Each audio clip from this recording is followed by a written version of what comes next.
American SUVs and pickup trucks are dangerous, and there is irrefutable evidence of this. Their extreme weight and stiff frames makes them dangerous to other vehicles in a crash, which has turned road safety into an arms race that favors those who can afford the biggest and heaviest vehicle. And their blunt vertical front ends designed entirely for aesthetics are more dangerous to pedestrians. When a person is hit by a car, they're likely to land on the hood, which would not be particularly enjoyable. But a person hit by one of these trucks is much more likely to be knocked back and impact the ground or be run over by the truck. Which is why research has found that people are 44% more likely to die when hit by an SUV or light truck than they are if hit by a car. For children, that number was found to be 82% higher. And for children under 10, it's 130%. And pickup trucks are even worse. This 2023 Belgian study found that a pedestrian or cyclist hit by a pickup truck had an almost 200% higher risk of fatal injury than if hit by a car. What's worse is that light trucks are also more likely to crash in the first place. Due to their heavy weight and high center of gravity, SUVs have worse handling than a typical car, and they have longer braking distances too. And their high center of gravity also means that they are much more likely to roll over, even at low speeds. Rollover deaths in light trucks were a major problem in the early 2000s, and in response, automobile manufacturers started making their vehicles stronger to avoid crushing the occupants in case of a rollover. A major side effect of this, however, is that the pillars of the vehicle, such as this A-pillar, have become much larger, which reduces visibility. And visibility was already terrible on these trucks because, due to their high height and excessively large hoods, they have insanely huge front blind spots. This NBC News investigation showed that 9 children can sit in front of a typical American SUV and be completely invisible to the driver. Which is why there's been a steep increase in what are known as front-over and back-over accidents. Someone hit or run over by a truck moving at slow speeds simply because the driver could not see them. And it's often a parent running over their own child in their driveway. Understandably, these kind of vehicles can't pass EU safety regulations, which is why they're illegal in Europe, and thankfully, they can't be sold here. Or at least, they're not supposed to be. Due to a regulation loophole, thousands of these dangerous American trucks are being imported into the European Union each year, bypassing safety and emissions standards and making our roads less safe. And even as road safety advocates and city councils across Europe are trying to get the EU to plug these loopholes, recent trade talks with the US threaten to nullify vehicle safety regulations completely, which would open the floodgates to these stupid American trucks in Europe.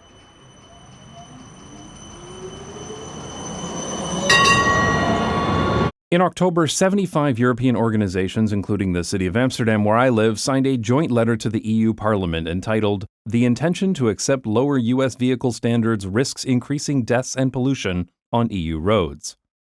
Their concern is justified. In the EU, road deaths have decreased by 36% since 2010. But in the US, road deaths have increased by 30% during the same time period. What's worse is that pedestrian deaths in the US have increased by 80% since 2010, and they are now at the highest level they've been since the 1980s. Meanwhile, EU pedestrian deaths have dropped 37% since 2010.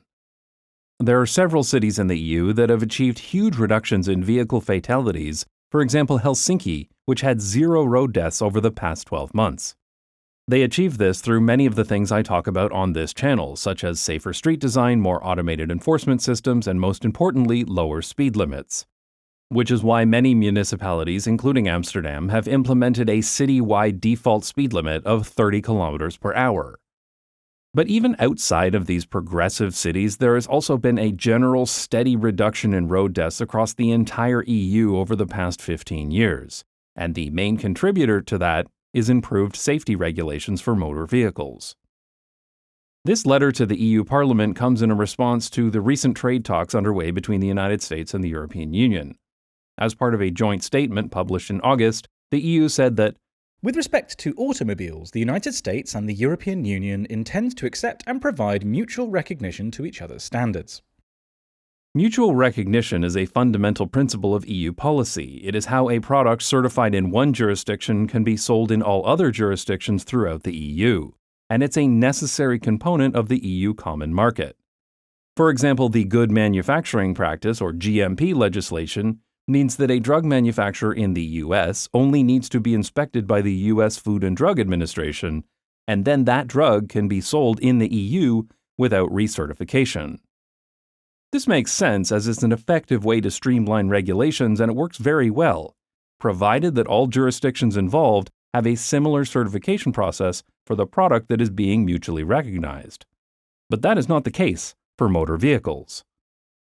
EU safety standards for automobiles are significantly higher than they are in the US, both in terms of what is tested but also who does the testing.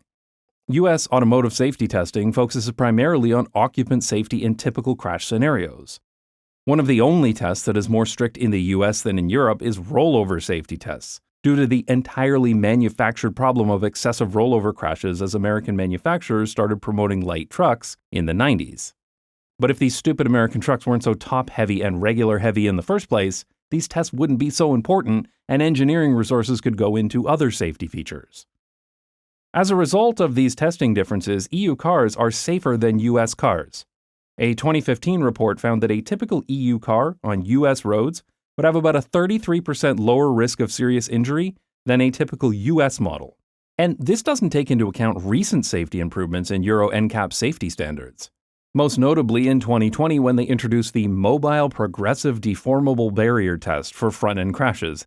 It took me a couple of takes to get that test name right, but basically, instead of crashing a car against a solid wall, this test uses a crash between the vehicle and a moving trolley to replicate the other car involved in the crash. An important aspect of this test is how the vehicle manages to share the crash energy. In short, if a vehicle is found to be more dangerous to other vehicles, it will lose points off of its safety rating, which makes sense. Vehicles shouldn't be able to pass safety tests by making the roads more dangerous for everyone else. This is a very common theme when comparing EU to US vehicle safety tests. US testing is myopically focused on the vehicle and its occupants, while Europe tests not just the vehicle, but also how it interacts with other road users. Which is why the Euro NCAP safety rating has 4 categories, one of them being focused entirely on vulnerable road users. Part of this testing involves pedestrian impacts, and vehicles are scored on how they impact different parts of a person's body. These kind of tests have been around for a long time, which is why it's common for cars in Europe to have hoods with explosive bolts that pop up on impact, or even pedestrian airbags to protect people hit by cars. Notice how on these Tesla cars the hood has popped up before the dummy head hits the car. They don't do this on their American models because nobody is making them do it. The NHTSA has a proposal for future pedestrian safety tests, but today vehicles sold in the US are not required to pass any kind of pedestrian safety tests at all, which is why their vehicles have been allowed to become so ridiculously dangerous to anybody outside of a car. But all of that aside, even if a crash test in the US is reasonably equivalent to a test in the EU, there's still a massive fundamental difference. In the EU, automobile manufacturers are required to pass a type approval process by independent public authorities to certify a specific vehicle model before it can be released to market. While in the US, all crashworthiness and compliance tests are self-certified by the car manufacturer. The NHTSA does some spot checks, but the vast majority of motor vehicles enter the US market with a "trust me, bro" approach to safety. And if you don't think automobile manufacturers are doing everything they can to cut corners on those self-certification tests, then I have a Ford Pinto to sell you. Incidentally, the Pinto scandal was likely the inspiration for the narrator's job in Fight Club. Take the number of vehicles in the field, A, multiply it by the probable rate of failure, B, then multiply the result by the average out-of-court settlement, C. A times B times C equals X. If X is less than the cost of a recall, we don't do one. I also think that the already shocking pedestrian fatality statistics out of the US are understating the dangers, because the US has managed to significantly reduce their pedestrian fatalities by just having fewer pedestrians. Can't have pedestrian deaths if there's no pedestrians. Checkmate, Europe. Outside of a small number of urban cores, the number of people who walk in American cities is vanishingly small. and this is hiding how bad the situation has become. But people actually walk in Europe, so if these trucks become common here, it will be a bloodbath, and for no good reason.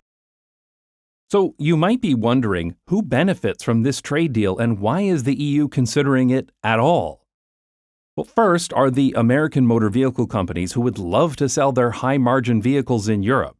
The only reason why these vehicles became popular in the US in the first place is because automobile manufacturers realized they could bypass regulations by selling work vehicles as consumer vehicles.